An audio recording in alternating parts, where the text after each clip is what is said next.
Oh Sobat Rooster, kali ini kita akan bersama-sama membahas tentang bagaimana sih menyiapkan kandang yang baik untuk anak ayam aduan yang baru menetas. Ayo ikutin terus video kita, jangan di skip. Sebelumnya jangan lupa klik like dan subscribe video ini, terus berlangganan. Terima kasih. Sobat Rooster, tentu kita tahu sebelum anakan ayam itu menetas, pasti dia akan dialami oleh indukannya selama kurang lebih 3 minggu atau 21 hari. Nah, dalam masa pengeraman ini tentu kita harus tetap juga menjaga yang namanya kondisi atau situasi ayam ketika sedang mengerami. Tentu kita harus juga sering mengadakan yang namanya cross check, apakah kondisi telur masih tetap aman, apakah ada telur yang bertambah atau ada telur yang pecah atau tidak. Setelah 21 hari, maka telur akan mulai menetas dan akan mengeluarkan anak ayam yang telah diarami selama kurang lebih 21 hari tersebut. Nah, sesuai dengan pembahasan kita hari ini, bagaimana sih menyiapkan kandang ayam bagi anakan ayam aduan yang baru menetas? Seperti ini nih, anak ayam saya baru menetas. Nah, bagaimana menyiapkan kandang untuk anak ayam seperti ini? Jawabannya akan kita bahas setelah ini. Rooster, berbicara tentang bagaimana sih menyiapkan kandang yang baik untuk anak ayam adu yang baru menetas.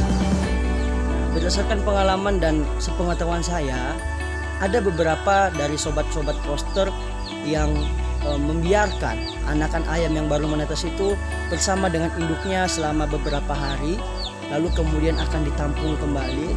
Namun ada juga yang beberapa ketika anak ayam itu menetas, maka dia langsung mengambil anak ayam itu dan dia akan memasukkan ke dalam box ataupun biasanya karton yang dilubang-lubangi dan dimasukin bola lampu.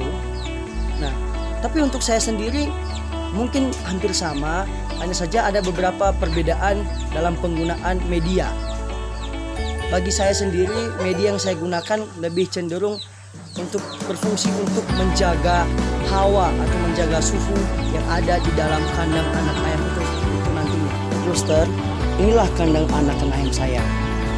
Loh, kok ditutupin? Ya, memang sengaja saya tutupin karena kenapa? Saya berusaha untuk menjaga suhu yang ada di dalam kandang itu. Makanya saya tutupin di depannya. Lalu seperti apa kondisi di dalamnya? Nah, beginilah kondisi di dalamnya. Sama seperti kandang biasanya, ada untuk saluran udara, dan saya juga memberikan tempat minum dan juga tempat makan. Saya juga menyertakan lampu. Namun yang perbedaannya adalah teman-teman, jika biasanya teman-teman menggunakan dasar karung atau sejenis yang lain, saya menggunakan sekam padi. Loh, kenapa sekam padi? Iya, seperti yang kita ketahui teman-teman, kalau sekam padi itu bisa menjaga suhu atau suhunya hangat gitu loh. Nah, lalu sekam padi apa yang digunakan teman-teman? Jadi ini sekam padi bukan ketika teman-teman lagi panen padi langsung diambil sekamnya langsung dimasukkan. Tidak teman-teman. Jadi sekam padinya itu dijemur selama kurang lebih seminggu.